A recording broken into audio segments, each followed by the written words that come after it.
You're going to hear that Jewish people arrived to the land just recently. Within the last 100 years or so, they've taken over everything. The reality is there's always been a Jewish presence in the land of Israel. Now, that population ebbed and flowed depending on how nasty their oppressors were, whether it was the Romans or the Muslims or the Crusaders. But there was always a Jewish presence in the land of Israel. So this idea that somehow Jews have just suddenly popped back into the land is false. You're going to hear that Jewish people stole the land when they came. They started arriving about 150 years ago and they just stole everything. This is false. The land was purchased, oftentimes at exorbitant prices, by the way, sold to the Jewish people by absentee landowners. People lived in Damascus and Baghdad and Istanbul. They would send workers to the land of Israel to farm it, to get whatever they could. Jewish people came and said, we want to settle this land. We need to buy it. And people sold it to them. Up until then, it was largely a desolate region. The idea that Jewish people stole the land is almost laughable, except it's a libel. Anybody seen Fiddler on the Roof? Tevye the milkman and his family ransacked by Tsarist Russia. Those were the people coming to the land of Israel at this time. Poor peasants, no representative government, no military, who simply wanted freedom. This is one of the reasons why Americans resonate so deeply with the story of modern Israel. Sounds familiar, doesn't it? People did not want to be oppressed by a government anymore, so they fled to a new land to make a land for themselves where they would not be persecuted and oppressed. You're going to hear, well, this is a report that was done on the region of Palestine in 1921. It's underdeveloped. There's large cultivable areas, miles and miles of sand dunes. Here's a picture from 1909 in Tel Aviv. Tel Aviv is now a metropolis. It's a financial hub of Israel with skyscrapers galore. There it was just over 110 years ago. You're going to hear it claimed that the Jewish people started the wars. This is false. Most people don't know that in 1947, the year before Israel declared statehood, that the Jewish people in the land agreed to a two-state solution with the Arabs. It was a sliver of what they were originally promised, but they agreed to it because they said it's better than anything else we got. The Arab nations around Israel said, I don't think we should have to agree to a Jewish state right here when we're just going to push these people into the sea anyhow. And so they rejected the two-state solution that was given to them, and 6 or 7 armies immediately invaded a brand new country. By God's grace, they survived. At the same time they invaded Israel, they kicked all of their Jewish people out of their countries. I'm talking about Iraq. I'm talking about Egypt. I'm talking about other countries in those regions who said, all of you Jewish people, leave now. And that created a refugee problem, 800,000. Those 700,000 or 800,000 refugees were not used as political pawns for years to come. They were incorporated into places like the United States. Israel welcomed any of them who would come, despite not having housing or a government to help them. You're going to hear that the Jewish people kicked Arabs out of the land that were already living there. Again, this is false. In fact, what the Israelis said was, if you stay and do not fight against us, we will give you citizenship. Hence, we have 2 million Arab citizens of Israel today. Some of the freest and happiest Arab citizens in the world, because they have the right to vote, including women. Women can drive. They have the right to go to school where they choose, and everything else. It's often claimed that Israel forced the Palestinians into the Gaza Strip. Okay, this is where the locus of the world is. This is where the focus of the world is right now, is on the Gaza Strip. Okay, the Gaza Strip is one of the most densely populated areas on the face of the earth. I'm sure that living there is squalor It's not a good situation. It is literally run by Hamas. That's the government in charge, a terrorist organization. It's as if ISIS was running the region. There are millions of innocent people under the dictatorship of a terrorist organization who are used as human shields and political pawns. Did you know that in this Gaza Strip, Israelis and Arabs lived side by side? Jewish people and Arabs lived side by side all the way up until 2005. In 2005, the Prime Minister of Israel named Ariel Sharon said, "We really want peace. We're just going to give you the Gaza Strip, land for peace." It didn't work out so well. The Gaza Strip has now become a launching pad for not only thousands of rockets on almost an annual basis, but also now the worst attack in history since the Holocaust. Now Israel and the United States, partnering together, have the very difficult task of rescuing these hostages and trying to destroy Hamas. They're not trying to destroy Palestinian civilians. They are dropping leaflets telling Palestinian civilians to move because we have to come in. So do not believe the libel that Israel is just indiscriminately firing and trying to kill people. That is a libel that's been going on not just since Israel was a state, but before that. It's often claimed that Israel does not want peace.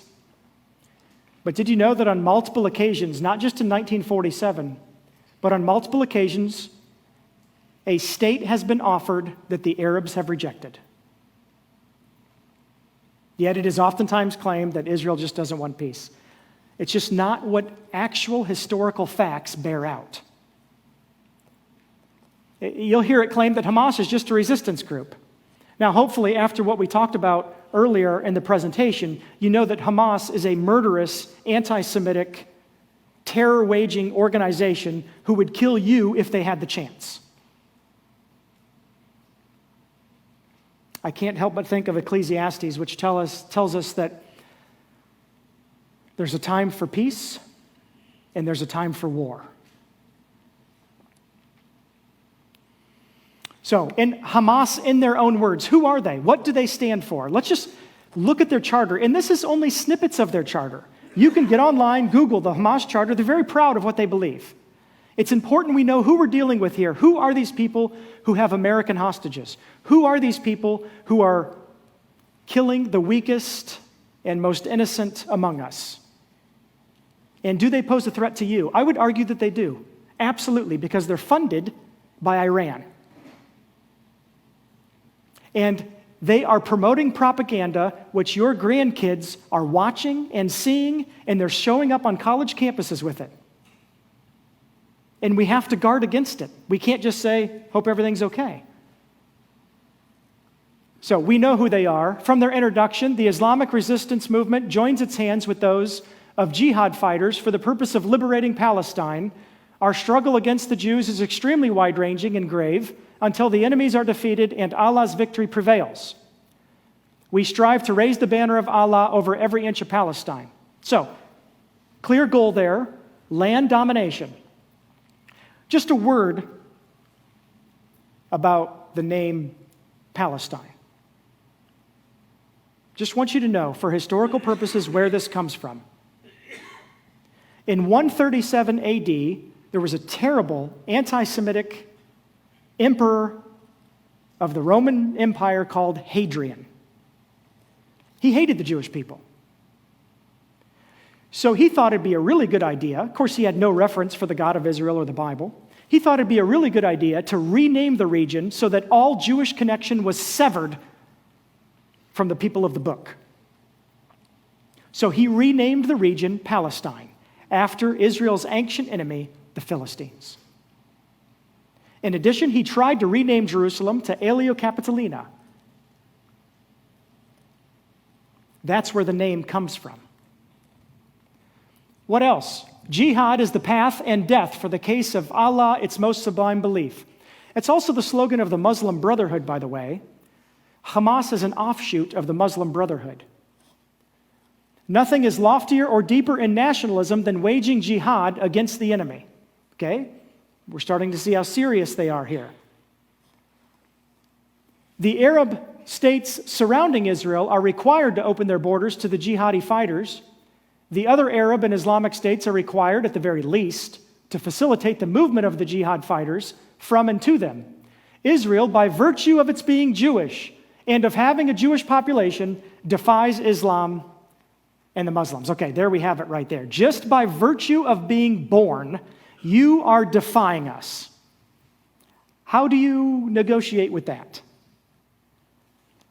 Just by virtue of you being you, I must hate you. Okay, so I'm really sad to tell you that because Hamas operates with full control over the Gaza Strip, this is what is taught in schools. This is what is taught in textbooks. Costumes are put on people to teach children that the best thing they can do is to kill a Jewish person. If it reminds us of Nazi Germany, it's because it's just like it. It's the same spirit.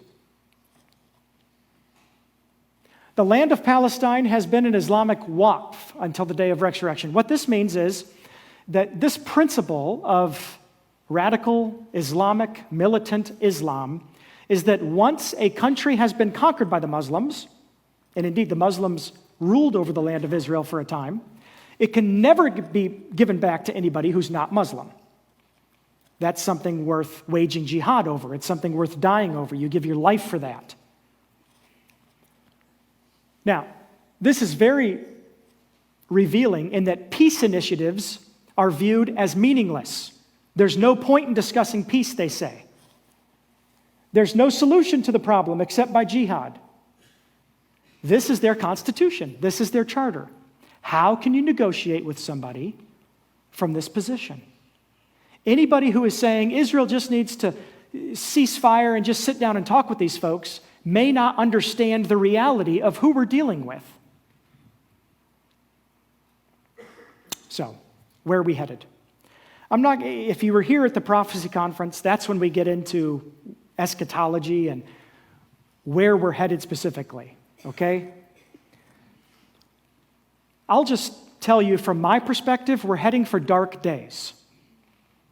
And it's going to get harder before it gets better. We can either live in denial of that reality, that it gets harder before the Lord returns, or we can embrace it and try to shine as lights in an increasingly dark world. When you believed in Jesus, you signed up to take up your cross and follow him daily. When you believed in Jesus, you attached yourself to the smallest, most persecuted group of people in the world, the Jewish people. You all of a sudden have chosen to hold up a Jewish book and say, this is the truth and I will die for it. You're in the war. You might as well be trained for battle. The next events on the prophetic timeline likely are the rapture and tribulation period. The tribulation period is oftentimes it's referred to as the time of Jacob's trouble, because God is going to bring Israel to a point where they welcome him as the Messiah. It's also for the nations, though, to recognize that there's a God, and it's the God of the Bible, and it's the God of Israel, and they need to pay homage to him. But praise God, we're assured that Jesus returns. And when he returns, he rescues Israel. He defeats the anti-Semitic hordes coming against them, and he establishes his messianic kingdom. Well, he will reign from Jerusalem for 1,000 years on earth, and we enter into eternity future after that. If you're a believer in Jesus today, you've punched your kingdom to that ticket, or you punched your ticket to that kingdom, and it's going to be amazing. But we're not there yet. Right now, it's battle time. And I'm not talking about picking up a sword. I'm talking about praying. I'm talking about living. I'm talking about giving. I'm talking about sharing the gospel. It's time to recommit ourselves anew. What can we do practically for this situation right now? So many people have approached Life in Messiah over the last week and said, what can we do? What can we do? We so appreciate it. All the calls from pastors, from supporting churches. I'm so grateful to receive a text, Pastor Steve. I don't think a lot of people would want to even touch this topic. And by the way, we are grateful to have a pastor here who preaches the Word of God because they're becoming fewer and fewer.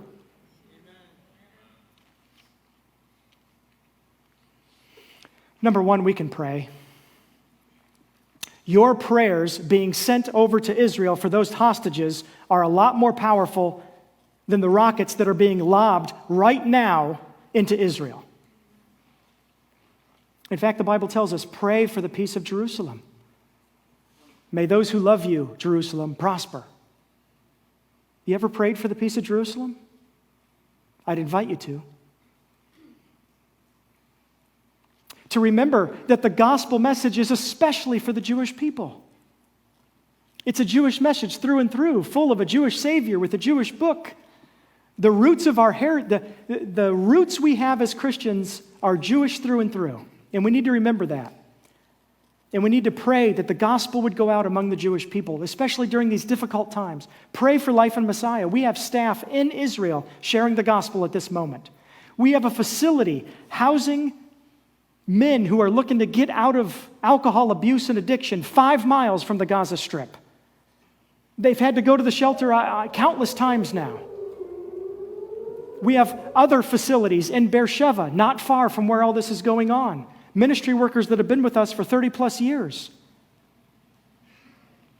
Pray for our staff. I'm going to try to make it over there as soon as things open up. I want to sit with people and pray with them and let them know how much we love them and care about them.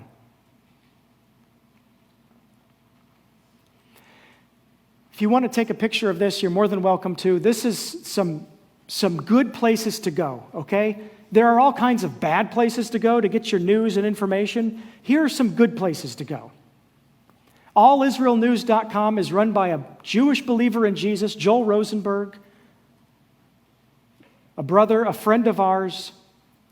StandWithUs.com isn't going to be from a Christian perspective as much as it's from just a historical facts perspective, so that when you hear something on the news or your friend says something to you, you can go check and say, okay, wait a second, is that right? And I'm not trying to convince you today that Israel is perfect. They're not perfect. The government's not perfect. It's full of people. Just as the United States makes mistakes, so the Israeli government has made mistakes. That's not what I'm trying to get you to believe today, is that Israel's perfect. I'm trying to get you to see that God's heart is with this people, and there's no moral equivalence between taking hostages and murdering babies and then trying to uproot those people who did it. I have several books there as well. In addition, we've opened an Israel Relief Fund at Life in Messiah. And the monies that we collect for this fund will go to Israel. They will go to our staff, facilities, and workers in Israel. Over the last week, scores of people have already generously donated to this fund. And as you can see there, you can either scan to give, you can go to our website where we have a bar at the top of the page, Israel Relief Fund. It's not going to me, right? It's not going to me, it's going to Israel.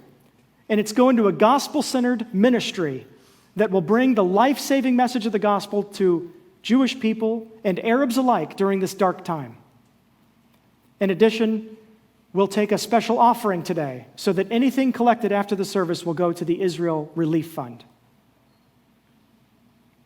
On that same webpage, if you click on the top of the bar, it brings you to the Israel Relief page, and then we've created from there, you can click on ways to pray and give. We've already put together a template, a letter that you can send out to anybody you want to send it to the Jewish community perhaps, stating your support for them. Perhaps Village Church would want to do this. Ways to pray. make a donation, share truth on social media, all these things. There are things we can be doing, even though we're thousands of miles away.